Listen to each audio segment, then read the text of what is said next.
Roma Kapitulo 15, versikulo 4.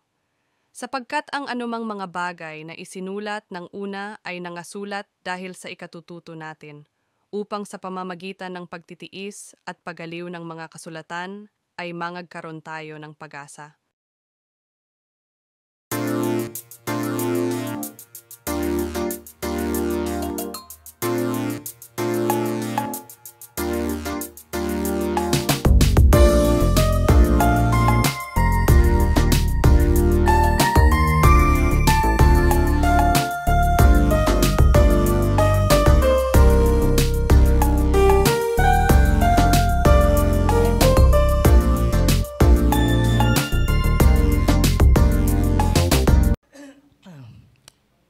Yan. Gaya po ng nabanggit, ang ating topic po sa araw na ito ay pinamagatang pagpapakumbaba sa ilalim ng makapangyarihang kamay ng Diyos.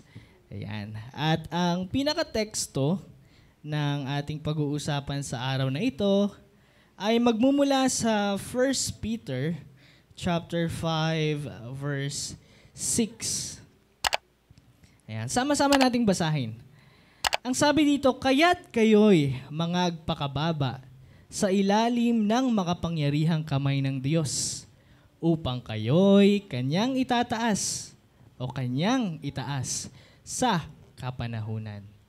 Ayan. So, parang self-explanatory na to, no? Pero mas maganda na mas aralin pa natin ang konteksto o ang aral na ibabahagi natin sa araw na ito dahil napaka-importante ng pagpapakumbaba. At isa itong pribilehiyo sa atin, no, na mapag-aralan natin ang salita ng Panginoon at lalo't higit itong patungkol sa pagpapakumbaba. Kasi sa mundong ating ginagalawan, ang pagpapakumbaba parang hindi natin madalas nakikita. Amen? Ang pagpapakumbaba ay hindi natin laging ma-observe sa mga tao sa mundong ito. Lalo na sa mga taong namumuhay para sa mundong ito. Napakabihirang katangian ng pagpapakumbaba. Bakit? Kasi ang mundo na ating ginagalawan ay nakafocus sa pagmamataas, nakafocus sa pagpapaligsahan at pag-iensayo ng sariling kasikatan o sariling kakayahan. Dahil kaya ko to, magaling ako dito, o ikaw hindi ka magaling dito. Walang pagpapakumbaba tayong makikita kapag ang focus ng tao ay pagpapataas ng kanyang sarili. At makikita natin yan pag nag-scroll down ka sa Facebook, sa Instagram, o sa kahit ano pa sa Twitter, sa TikTok, no? Lahat yan makikita mo. Grind every day, para mga ganyan. Yung iba naman, nakafocus sa pagpapayaman. Yung iba naman ay nakafocus sa pagpapasikat. Na kung ano na nga lang ang gawin nila, basta lang sila ay sumikat. No? Madalas ang tawag dyan ay for the content. Yan. So, kung makikita natin, ang mundo ay talagang nakafocus sa pagmamataas. Ayan. So, dapat natin itong malaman. Kumbaga, ito ay isang paalala sa atin na ang pagpapakumbaba ay napaka-importante, lalo na sa atin na mga Kristiyano. At bago natin mas palalimin pa o pag-usapan lalo ang nasusulat, at mahalaga na malaman natin ang konteksto sa sulat ni Pedro. No? Si Apostol Pedro, mga kapatid, ay nagsusulat sa mga Kristiyano na nakakaranas ng matinding pagsubok at pag-uusig. Lalong-lalo na dito sa 1 Peter. Talagang mas binibigyan niya ng layunin ang pagpapalakas ng mga Kristiyano sa kanilang pananampalataya at ipaalala sa kanila, sa panahon nila, na ang tamang paraan ng pamumuhay bilang mga tagasunod ng Panginoon ay isa rito ay ang pagpapakumbaba. Ayan. So napakahalaga na maalaman natin ito dahil ito nga rin ay isa sa mga paalala sa atin bilang ngayon tayo ay mga Kristiyano na namumuhay sa mundong ito.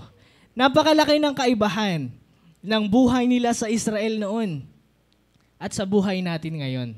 Dahil noon talagang pinag-uusig sila, pinahihirapan sila, hinahunting sila, pinapatay dahil lamang sila ay sumusunod o mga Kristiyano. Ngunit sa panahon natin, sa awa ng Panginoon, tayo ay libre tayong mamili kung ano ang gusto natin.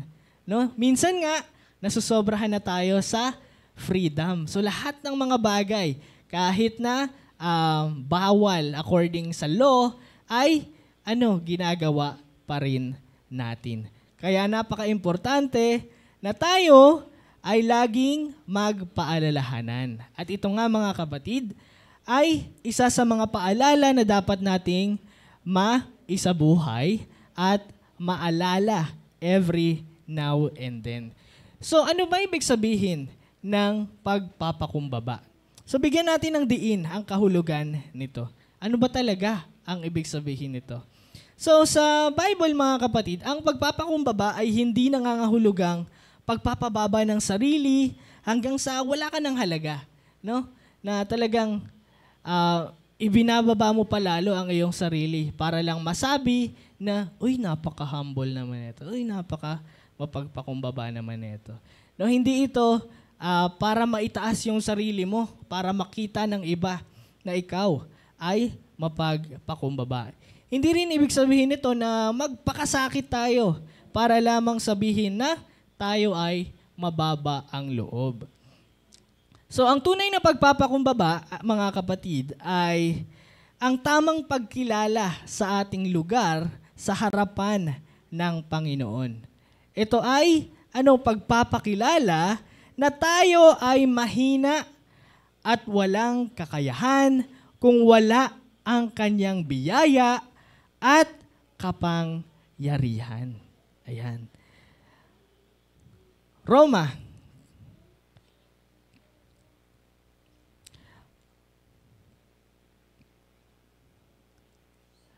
chapter 12 verse 16. Ang sabi dito, mga kaisa kayo ng pag-iisip, huwag ninyong ilagak ang inyong pag-iisip sa mga bagay na kapalaluan, kundi makiayon kayo sa mga bagay na may kapakumbabaan. Huwag kayong mga pantas sa inyong sariling mga haka. Ayan. So, kung ikaw ay nagpapakumbaba, ibig sabihin, ikaw ay naniniwala o nagtitiwala sa Panginoon at hindi ka nagiging pantas sa iyong mga sariling haka.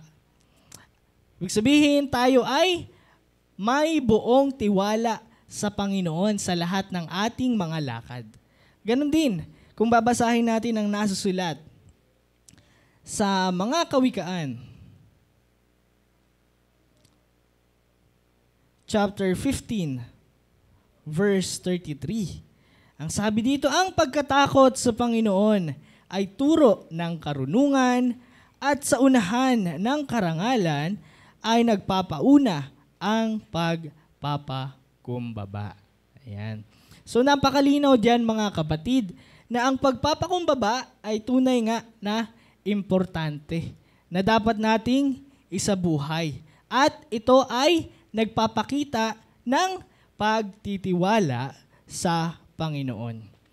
At meron din namang nagpapaalala sa atin na ang pagpapakumbaba ay hindi lamang tungkol sa ating relasyon sa Panginoon, kundi pati rin naman sa ating relasyon sa ibang tao. So, dapat tayong magpakumbaba at ituring ang iba na higit sa atin o isang ugali na sumasalungat sa pagmamataas at pagkainggit. Filipos Kapitulo 2, versikulo 3. Philippians chapter 2, verse 3. Na huwag ninyong gawin ang anuman sa pamamagitan ng pagkakampi-kampi o sa pamamagitan ng pagpapalalo, kundi sa kababaan ng pag-iisip na ipalagay ng bawat isa ang iba na lalong mabuti kaysa kanyang sarili. Ayan. Ganon din ang sabi sa Micah chapter 6 verse 8. Kanyang ipakilala sa iyo, o tao, kung ano ang mabuti at ano ang hinihingi ng Panginoon sa iyo, kundi gumawa na may kaganapan at ibigin ang kaawaan at lumakad na may kababaan na kasama ng iyong Diyos. So ipinapaalala dito ni Propeta Micah na ang pagpapakumbaba ay bahagi ng kalooban ng Panginoon para sa atin. So ito ay isang ugali na dapat nating ipamuhay araw-araw bilang bahagi ng ating pagsunod sa Panginoon. Amen? So ang pagpapakumbaba ay talagang nagpapakita ng kaluwalhatian ng Panginoon. Dahil ito ay isa sa mga kalooban niya na dapat nating isagawa. Sabi rin sa Santiago, Kapitulo 4, versikulo 10, o James chapter 4, verse 10. Mangagpakababa kayo sa paningin ng Panginoon at Kanyang itataas kayo. Halos parehas sa 1 Peter chapter 5, verse 6, no? Na kaya't kayo'y mangagpakababa sa ilalim ng makapangyarihang kamay ng Diyos upang kayo'y Kanyang itaas sa kapanahunan. So, nagbibigay din ito, mga kapatid, sa pangako ng Panginoon. Ano ba ang pangako ng Panginoon? Ano ang pangako ng Panginoon? Sinasabi niya na ikaw ay magpakumbaba ngayon at itataas ka niya sa kapanahunan. So hindi natin kailangan ipagtanggol o ipagyabang ang ating mga sarili. No, hindi natin kailangan ipangalandakan sa ibang tao ang mga bagay na ating ginagawa ayon sa kalooban ng Panginoon, sapagkat ang Panginoon mismo ang mag-aangat sa atin sa tamang panahon, no? Sa kanyang tamang oras ayon sa kanyang kalooban. So malinaw dito, mga kapatid, na ang pagpapakumbaba ay kabaligtaran ng pagmamataas. Oo nga naman, no? Automatically, kapag ikaw ay nagpapakumbaba, ang kabaligtaran nito ay pagmamataas. Ano ba ang pagmamataas? Ito yung nag-iisip na ang tao o sila ay may kontrol sa kanilang buhay at kapalaran. Ngunit ang nagpapakumbaba naman ay kinikilala na ang Panginoon ang siya lamang na may lubos na kontrol at naglalagak ng tiwala sa Panginoon ng buong puso niya. Parang paborito nating verse, no? Ito. Trust in the Lord with all your heart and lean not on your own understanding. So napaka-importante na ganito ang ating kaisipan bilang isang Kristiyano. Kasi, mga kapatid, kapag ikaw ay nahuhuli mo yung sarili mo, no? Na nagpaplano ka para sa iyong sarili at hindi mo iniisip ang kalooban ng Panginoon, kalabitin mo ang iyong sarili. Dahil ito ang nagsisimula sa pagkakaroon ng pagmamataas sa iyong puso. No? Na napakarami mong plano sa buhay. Tapos, yung mga plano mo na ito ay hindi naman naka-ayon sa kalooban ng Panginoon. Ibig sabihin, ikaw ay nagnanais na magkaroon ng sariling kontrol sa iyong buhay na hindi dapat bilang isang Kristiyano. No, sa iba, kung nagnanais sila na ganun ang gawin nila at hindi sila Kristiyano, hayaan mo sila. No? Ngunit, kung kaya mo naman ding ibigay ang salita ng Panginoon sa kanya. No, kung nagkaroon ka ng opportunity to do that, then do it. No, magtanim ka ng buto sa kanyang puso. Ngunit hindi mo dapat ipangalandakan. No, hayaan mo ang Panginoon ang gumalaw sa kanyang buhay. No, tayo ay ginagamit lamang ng instrumento ng Panginoon upang maibahagi ang kanyang mabuting balita sa lahat ng mga tao. No? Ngunit ang Panginoon ang siyang gagalaw sa kanilang mga buhay. Amen? So, tayo dapat ay hindi magmayabang dahil lamang tayo ay Kristiyano. No? Uy, ako, maliligtas ako, Kristiyano ako, ikaw hindi. No? Parang sinisira mo ang image ng Panginoon kung ganon. Ngunit, tunay nga naman na ganon. Ngunit hayaan mo na ang Panginoon ang siyang magtaas sa atin pagdating ng kapanahunan. Ayan. So, napaka-importante na sa ngayon, tayo ay magpakababa ayon sa kalooban ng Panginoon sa ilalim ng kanyang kapangyarihan, sa makapangyarihang kamay ng Panginoon upang tayo ay kanyang itataas sa kapanahunan. So, hinahayaan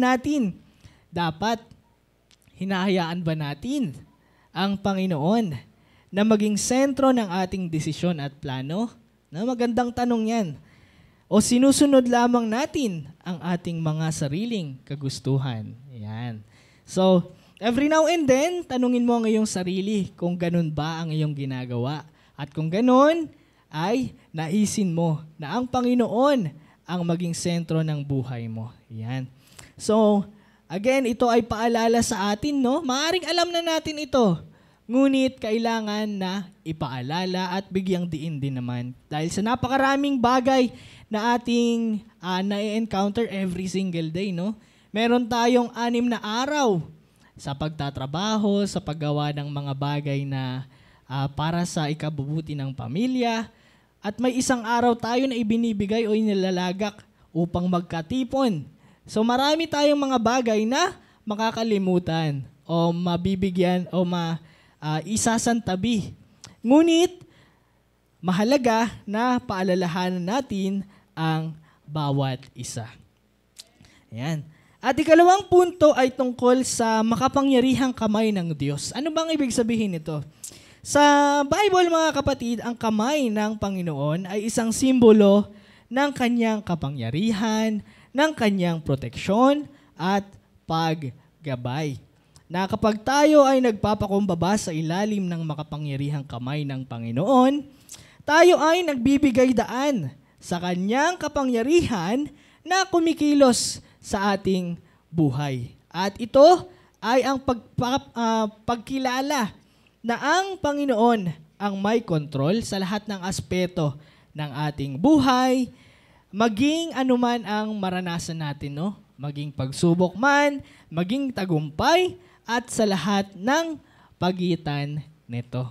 Ayan. So kung ikaw ay nasa gitna ng pagsubok, hayaan mong ang Panginoon ang siyang maging sentro niyan. No, wag mong pilitin na hanapin ang solusyon sa problema. No? Hanapin mo yan sa Panginoon. Ipagdasal mo ang iyong problema, ibigay mo sa Panginoon. Dahil kung siya ang sentro ng iyong buhay, siya rin mismo ang magre-resolba niyan ayon sa kanyang kalooban. No? Ayan. So napakahalaga na atin iyang malaman palagi. Ganon din ang sabi niya sa Isaiah chapter 41 verse 10. No, sabi niya dito, huwag kang matakot sapagkat ako'y sumasa iyo. Huwag kang mga lupaypay sapagkat ako'y iyong Diyos. Aking palalakasin ka. Oo, aking tutulungan ka. Oo, aking aalayan ka ng kanang kamay ng aking katuwiran. So nagpapaalala ito lagi sa atin na ang kamay ng Panginoon ay hindi lamang makapangyarihan, kundi ito ay mapagkalinga. Ayan, mapagkalinga ang kamay ng Panginoon. Kaya sa panahon na tayo ay natatakot o sa panahon na tayo ay nangangailangan, ang kanang kamay ng Panginoon ang siyang dapat nating sandigan. No, doon tayo mag-rely sa Panginoon 100%. No? Sa lahat ng mga bagay, sa lahat ng panahon, sa lahat ng kasiyahan, sa lahat ng kalungkutan, no, dapat nakatuon tayo sa Panginoon. Ayan. So, God-centered. Ulitin nga natin yan, God-centered. Ayan. Dapat ang buhay natin ay God-centered, hindi self-centered. Ayan. Sabi rin sa Exodus chapter 15 verse 6, ang iyong kanan, O Panginoon, ay maluwalhati sa kapangyarihan. Ang iyong kanan, O Panginoon, ay dumudurog ng kaaway. So ipinapakita dito na ang kapangyarihan ng Panginoon ay nagligtas sa Israel mula sa kanilang mga kaaway. No, sa panahon nila, Moses, iniligtas sila sa lahat ng mga kalaban nila. At ito rin naman ay nagpapakita na walang anumang puwersa ang makahahadlang sa layunin ng Panginoon sa kanyang bayan. No, at ngayon, sa panahon natin, tayo rin naman ay parte na ng kaharian ng Panginoon. Amen? No, dahil tayo ay parte ng kaharian ng Panginoon, ang kanyang kanan ay siya rin namang aakay sa atin at tutulong sa atin. Lalong-lalo na kapag tayo ay inuusig, tayo ay pinahihirapan ng sanlibutan o kahit ano pa mang puwersa ang ating kalaban. So napaka-importante na naisin natin na palagi tayong maging parte ng kaharian ng Panginoon. Ganun ang sabi sa Awit, chapter 89, verse 13. Ang sabi dito, ikaw ay may makapangyarihang bisig, malakas ang iyong kamay at mataas ang iyong kanang kamay. So nagpapahayag ito na walang hanggan ang kapangyarihan ng Panginoon na nag-aalay at gumagabay sa kanyang mga anak, no, sa atin na anak ng Panginoon. So malinaw dito mga kapatid na makapangyarihan ang kamay ng Panginoon at ito ay kumakatawan sa kanyang sovereignty. O pag sinabi nating sovereignty, ano ba ito? O soberanya, no, sa Tagalog. Ito ay nagpapakita ng supreme power o supreme authority. No, kapag sinabi nating supreme authority o supreme power, ito ang pinakamataas sa lahat. Wala nang ibang bagay na makalalaban pa dito, no? At ang Panginoon ang may hawak ng lahat ng mga bagay dahil siya ang gumawa nito, no? So kung ang Panginoon ay kasama mo sa lahat ng mga bagay, kanino ka matatakot, no? Kung ang Panginoon ay sabi nga ulit sa Isaiah 41 verse 10, huwag kang matakot sapagkat ako'y sumasa iyo. Huwag kang mga lupaypay sapagkat ako'y iyong Diyos. Aking palalakasin ka, aking tutulungan ka, aking aalalayan ka ng kanang kamay ng aking katuwiran. So, huwag kang matakot kung anuman ang mga bagay na iyong nararanasan sa araw na ito. Kahit anong pagsubok yan, kahit anong problema, kahit anong takot, huwag kang magpadala dito. Dahil ang Panginoon ay suma sa iyo. Amen? Na ang Panginoon ay suma sa atin. Lalo na ngayon, kasama natin ang Panginoon dahil tayo ay nagkakatipon sa pangalan niya. Ayan. At ikatlong punto ay patungkol sa pangako ng Panginoon na tayo'y kanyang itataas sa kapanahunan. Ano ba ibig sabihin nito? No? So sa pagpapakumbaba, inaamin natin na ang Panginoon ang may hawak ng ating mga tagumpay at mga promosyon sa buhay, no? At hindi natin kailangang magmadali o ipilit ang ating sariling paraan upang umangat. No, may mga tamang panahon para sa lahat ng bagay at ang panahon ng Panginoon ay laging perpekto, no? God's perfect time. Dahil sabi nga sa Ecclesiastes chapter 3 verse 1, no? Sa lahat o sa bawat bagay ay may kapanahunan at panahon sa bawat panukala sa silong ng langit. So lahat ng mga bagay sa mundong ito, sa ating buhay, may takdang oras, may panahon ng paghihintay at may panahon ng pag-aani. No? Kailangan natin yan na antayin ng may pagtitiis at may pananampalataya habang tayo ay naghihintay. So napaka-importante na dapat natin yang isabuhay at laging alalahanin. Isa pang paalala na ang pangako ng Panginoon ay matutupad. Amen? Yan.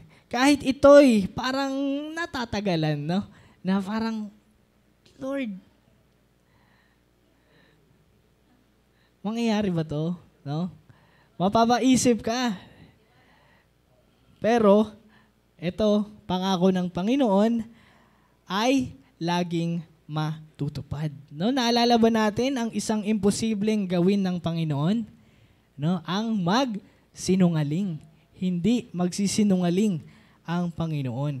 So, anong gagawin natin? Ang ating tungkulin ay maghintay ng may pagtitiwala. Habakuk chapter 2 verse 3.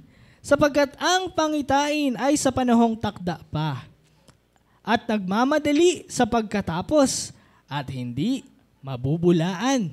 Bagaman nagluluwat ay hintayin mo sapagkat walang pagsalang darating, hindi magtatagal. Ayan. So napakaganda ng verse na yan mga kapatid. Lalo na kung ikaw ay nagkakaroon ng mga prayers, no? Kung araw-araw mo yung ipinagdarasal sa Panginoon at parang tila hindi nangyayari o hindi tinutupad ng Panginoon, kung ito ay ayon sa kanyang kalooban, ito ay mangyayari. No? Ayon sa takdang oras at hindi magtatagal. Ayan. So, ganun din ang sabi sa Roma, chapter 8, verse 28, at nalalaman natin na ang lahat ng mga bagay ay nagkakalakip na gumagawa sa ikabubuti ng mga nagsisiibig sa Panginoon o sa Diyos. Sa makatuwid bagay niyaong mga tinawag alinsunod sa kanyang nasa. So nagbibigay ito ng katiyakan na anuman ang mangyari sa ating buhay, ang Panginoon ay kumikilos para sa ating ikabubuti. Dahil nais niya na mabuti lamang ang ating maranasan. No? Kung hindi yan nakabubuti, yan ay hindi sa Panginoon. So, ang pagtataas na ito, mga kapatid, ay hindi lamang din tungkol sa tagumpay sa mundong ito. No? Na dahil nga ikaw ay nagpakababa habang ikaw ay namumuhay dito sa mundong ito, ikaw ay itataas ng Panginoon sa kanyang kapanahunan. Hindi lamang ito naaayon sa mga worldly things. Ito rin naman ay patungkol sa spiritual na pag-angat, no? Na ang Panginoon ang magbibigay ng tamang oras upang ipakita ang kanyang kalwalhatian sa pamamagitan ng ating buhay.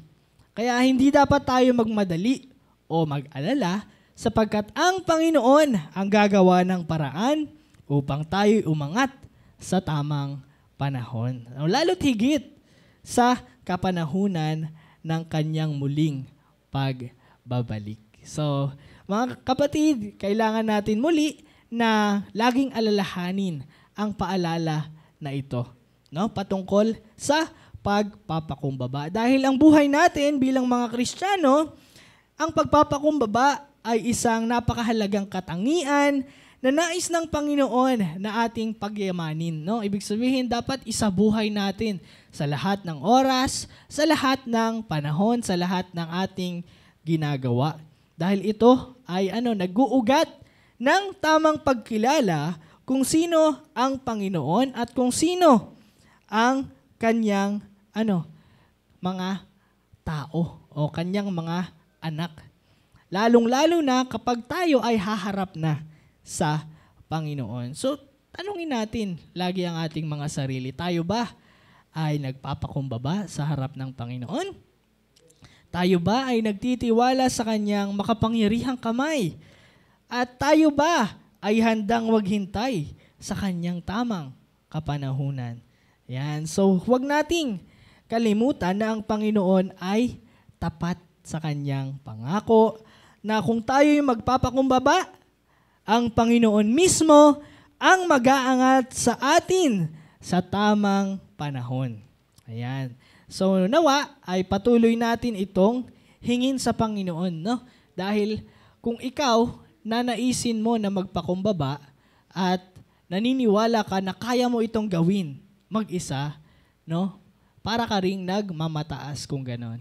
Ikaw ay magpakababa o magpakumbaba sa harap ng Panginoon nang sa gayoy, maisabuhay mo rin ang pagpapakumbaba na ito at mangyayari ito o may a-apply ito sa lahat ng mga bagay na iyong isinasabuhay habang ikaw ay namumuhay sa mundong ito. At ito ay kalugod-lugod naman sa mata ng Panginoon. Amen? Kaya, muli, pagpapakumbaba sa ilalim ng makapangyarihang kamay ng Diyos ay dapat natin palaging alalahanin upang sa Kanyang kapanahunan tayo ay itataas. Magandang umaga sa Panginoon at magandang umaga sa ating lahat.